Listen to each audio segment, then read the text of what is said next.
There is an ancient truth that remains unchanged. What is hidden always seeks to reveal itself. Darkness can wear many masks, but it cannot conceal its essence forever. Perhaps you have felt it. The shift in energy when someone walks into the room, a heaviness that lingers long after they leave, a tension in their words, though they say all the right things, a feeling, a knowing that something unseen is present. To recognize darkness in others, we must first recognize it in ourselves. It does not always appear as something monstrous. More often, it whispers through fear, disguises itself as pain, and hides behind the illusion of control. A person under the influence of a dark presence will show patterns: manipulation, deception, an insatiable need for power over others. But the greatest deception is not in their actions, but in their disconnection. They are lost in thoughts, in compulsive behaviors, in past wounds they refuse to release. They are not here. The presence of a dark force does not mean a person is beyond redemption. No soul is inherently lost. But there is a difference between one who seeks healing and one who clings to their own suffering, feeding the shadows within. If you wish to see clearly, remain in your stillness. True awareness, true presence is like sunlight. Darkness cannot exist in its radiance. When you are fully present, the unconscious cannot remain hidden. It will either dissolve or resist violently, for it senses its own end. So observe, feel, but do not fear. The presence of darkness is not a sign of your weakness, but an invitation to deepen your awareness. When you stand in stillness, no shadow can hold power over you. Darkness does not fight light, it flees from it. The question is not whether you can see the demons in others. The real question is, can they see the light in you? Words can deceive, but energy never lies. There is something in the air around people, an invisible frequency, a subtle hum of existence that speaks louder than their words or actions. You have felt this before, even if you did not realize it. The moment someone walks into a room, before they even speak, something within you already knows whether their presence is calming or unsettling. This knowing is beyond logic. It is not something you analyze or figure out. It is felt. The energy someone carries is the sum of their inner world. It is shaped by their thoughts, emotions, and the unseen forces that may be influencing them. Some people walk with an openness that radiates warmth. They do not have to say anything profound. Their presence alone is enough. Others may smile, speak kind words, and appear friendly, but something about them feels off, as if an invisible weight presses upon you when you are near them. This is not imagination, it is your deeper awareness sensing the truth beneath the surface. Demonic energy does not always appear in grand, terrifying ways. It is often subtle, working through emotions such as resentment, jealousy, anger, and fear. It latches on to unconsciousness, feeding off those who remain unaware of its influence. A person under such influence may not even realize they are being used as a vessel. They may believe they are simply acting out of their own emotions, but the energy they carry will betray them. It will seep through their words, their movements, their very being. If you pay attention, you will notice that the body itself responds to different energies. Around some people you feel light, at ease, as if nothing needs to be defended. But around others, tension arises in your chest, your stomach tightens, your mind becomes restless. The body is always attuned to truth, long before the mind catches up. It knows when something is out of alignment. These sensations are not paranoia or overthinking, they are signals, guiding you toward clarity. When someone is hosting a negative presence, their energy will have a draining effect. You may find yourself exhausted after spending time with them, as if your life force has been subtly siphoned away. This is not just emotional exhaustion, it is spiritual depletion. A person whose energy is consumed by darkness cannot create, they can only take. They will seek to pull others into their frequency, whether through conflict, manipulation, or emotional dependence. Awareness is the key. If you trust the subtle knowing within you, you will never be deceived. No matter how convincing the words, no matter how polished the facade, the truth is always felt. The moment you stop dismissing these feelings as mere imagination is the moment you step into true clarity. You do not need to confront, accuse, or prove anything. Simply be aware. For when you see clearly, darkness loses its grip, not just on others, but on you.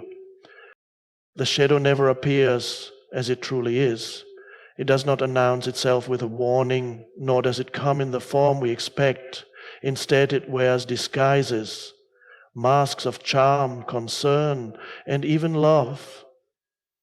It speaks in ways that seem reasonable, plays roles that appear innocent, and moves through the spaces between words, where doubt and trust exist side by side. Darkness rarely takes the form of overt malice. If it did, it would be easy to recognize and reject.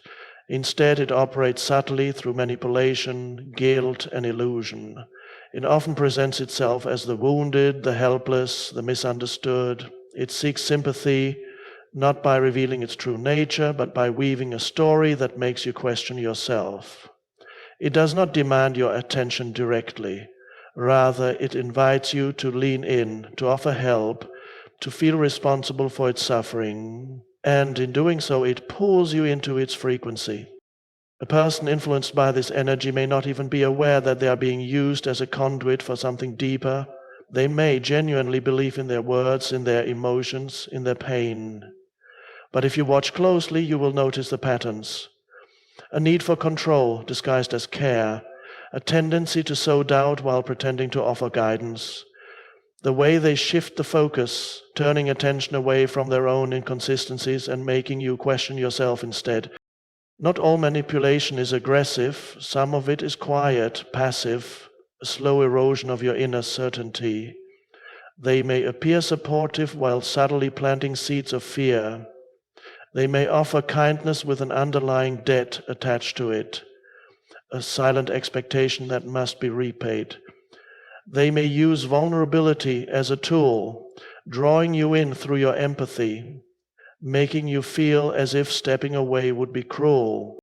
This is how the shadow speaks, not through direct confrontation, but through persuasion. It adapts to its environment, shifting its form to fit the moment, always seeking an opening. It is never content to exist in isolation. It must draw others in, make them participants in its dance. If you are not aware, you may find yourself entangled before you realize what has happened. You may feel drained, uncertain, questioning things that once felt clear. That is how it operates, not by force, but by influence. And yet, the moment you recognize the pattern, its power weakens. The moment you see it for what it is, the illusion begins to break. The key is presence. To see beyond the disguise, you must remain still, aware, watching without judgment. Darkness cannot survive in the light of true awareness. It can only exist in the unconscious, in the spaces where people do not look too closely. But when you look, when you truly see, it has no choice but to reveal itself. And when it is seen, it is no longer hidden. When it is no longer hidden, its power begins to fade. Reactivity is never just a reaction, it is a window into something deeper. When a person is consumed by anger, defensiveness, or emotional outbursts, it is rarely about the situation at hand.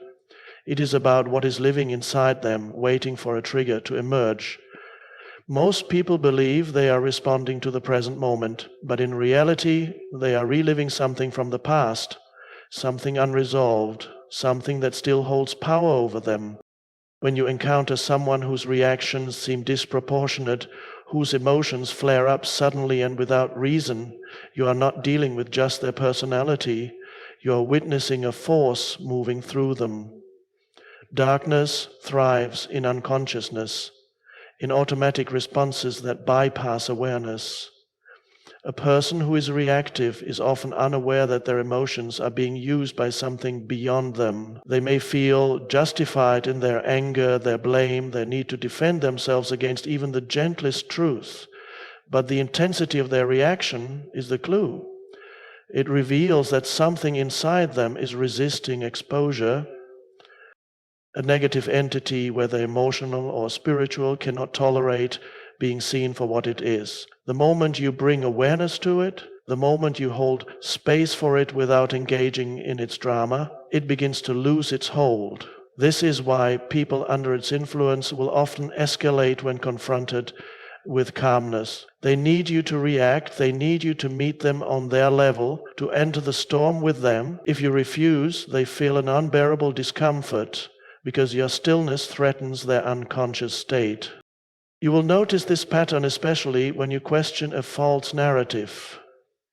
If someone has built an identity around victimhood, control, or deception, and you shine light upon it, they will not respond with curiosity or self-reflection. Instead, they will react with anger, accusation, or withdrawal. They will do whatever it takes to pull you into their emotional turmoil, because that is where they feel strongest, within chaos. But what happens if you do not engage? What if you remain present, watching, aware, but unmoved? You will see something remarkable. The force behind their reaction will begin to struggle. It cannot maintain its power without your participation. Darkness is not self-sustaining. It feeds on the energy of others. Without fuel, it weakens. This is not about winning an argument or proving a point. It is about seeing clearly. The more reactive someone is, the more they are controlled by something they do not understand. And once you see this, once you recognize the pattern, you are no longer drawn into it. Instead of being affected by their emotions, you become the observer. And in that observation, the unconsciousness in them has already begun to dissolve, because it can no longer operate in the same way. A person possessed by negativity does not need more opposition, they need awareness. But whether they accept that awareness or fight against it is not your concern. Your only task is to see clearly, to remain present, and to refuse to be pulled into the storm. A person disconnected from the present moment is not truly here. Their body moves, their mouth speaks, but something essential is missing, an absence hidden beneath the surface of their daily life. You have seen it before, the vacant stare, the restless energy, the way their thoughts seem elsewhere even as they pretend to listen. They may smile, nod, respond appropriately, but there is no true presence behind their actions. It is as if they are merely acting out a script, one written by something unseen. Demonic energy thrives in unconsciousness, in the places where awareness is absent. It does not need to take control forcefully. It only needs to keep a person lost in thought, tangled in the past, or anxious about the future.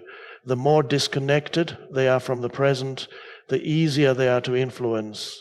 A person living in their mind is like a house with its doors wide open. Any force can enter, settle in, and begin to shape their reality without them even realizing it. When someone is deeply unconscious, they do not see the world as it is. They see it through the lens of their fears, wounds, and unresolved pain. They react not to reality, but to the stories in their mind. If they have been hurt before, they assume betrayal is always near. If they have been abandoned, they expect rejection even in moments of love. This distorted perception creates a cycle of suffering, keeping them trapped in an illusion where demons whisper, not in words, but in emotions. Fear, shame, guilt, anger. These emotions become their masters, controlling them without their awareness. You can recognize this disconnection in the way they interact with others. They may be physically present, but their mind is always elsewhere. Conversations become surface level. or filled with rehearsed responses. They do not truly listen because listening requires stillness, and stillness is unbearable to an unconscious mind. When forced into silence, they become restless, reaching for distractions, technology, drama, constant activity, anything to avoid the discomfort of simply being. Darkness cannot enter where presence exists. That is why it works tirelessly to pull people away from the now. A person under its influence will often resist mindfulness, meditation, or anything that invites them to be still. They may dismiss such practices as useless, or they may avoid them altogether, feeling an inexplicable discomfort when faced with the idea of quieting their mind. This is not by accident. It is because the moment they become present, even for a brief moment, the illusion begins to crack. The hold that darkness has on them weakens, and something deeper, their true self, begins to stir beneath the layers of unconsciousness. You cannot force awareness upon someone, but you can recognize when it is absent. You can see when a person is no longer truly here, when they are moving through life as a puppet of their thoughts, their pain, or something even darker. The question is not whether they will wake up. The question is whether they will ever stop running long enough to realize they are asleep. Chaos has a certain pull, an allure that is difficult to resist for those who are unaware of its grip. Some people do not just experience chaos, they create it, invite it, and seem almost nourished by it. They move from one conflict to another, stirring up tension where there was none, turning harmony into discord with just a few words or actions. To the unaware, it may seem like bad luck follows them, as if trouble simply finds them. But when you observe closely, you will see that it is not misfortune, it is a pattern, an unconscious addiction to turmoil. Demonic energy thrives in confusion. It cannot exist in a space of stillness, for stillness exposes it. So it seeks to disrupt, to scatter, to fill every empty moment with noise, argument, or uncertainty. A person who is hosting this energy, unknowingly or unknowingly, will not allow peace to last. If things become too calm, too balanced, they will find a way to shake things up. Sometimes it is subtle, an offhand comment designed to provoke insecurity, a quiet spreading of rumors, a tendency to make others doubt themselves. Other times it is overt, explosive arguments, reckless decisions, dramatic exits and returns. No matter the method, the goal is the same: to keep the air unsettled, to prevent clarity from emerging. To recognize this, you must watch how people respond to peace. A healthy mind welcomes it. It finds joy in stillness, in moments of quiet, in genuine connection. But one influenced by darkness cannot sit still for long. If there is no external drama, they will create inner conflict instead, overanalyzing, worrying, generating stress where none is needed. The mind under demonic influence is not at rest. It is always seeking something to feed on. And when it runs out of inner turmoil, it turns outward, using relationships, workplaces, and friendships as battlegrounds. You may have noticed how draining it is to be around such people. They leave you exhausted, not necessarily because they do anything directly harmful, but because their energy is chaotic, unpredictable, and demanding. They pull others into their storm, knowingly or unknowingly, because they cannot bear to be alone with themselves. Solitude would mean facing the emptiness within, and the darkness that feeds on them does not want that. It wants movement, conflict, and endless distractions. When you begin to see this, you stop being fooled by appearances. You no longer mistake drama for passion, intensity for depth, or suffering for meaning. You see that some people hold on to their pain, not because they want healing, but because they fear who they would be without it. And in that recognition, you gain the power to step back. You do not need to fix them, fight them, or expose them.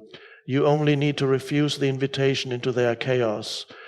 For when you do not engage, When you do not react, when you remain still in the face of disorder, you disrupt the very thing that controls them.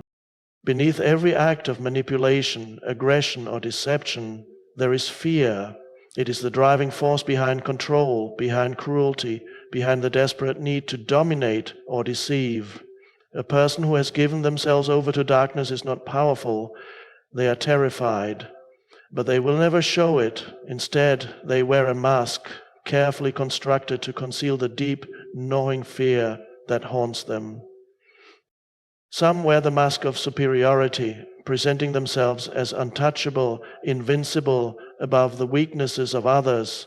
They demand obedience, admiration, or submission, not because they are strong, but because they are afraid of being insignificant.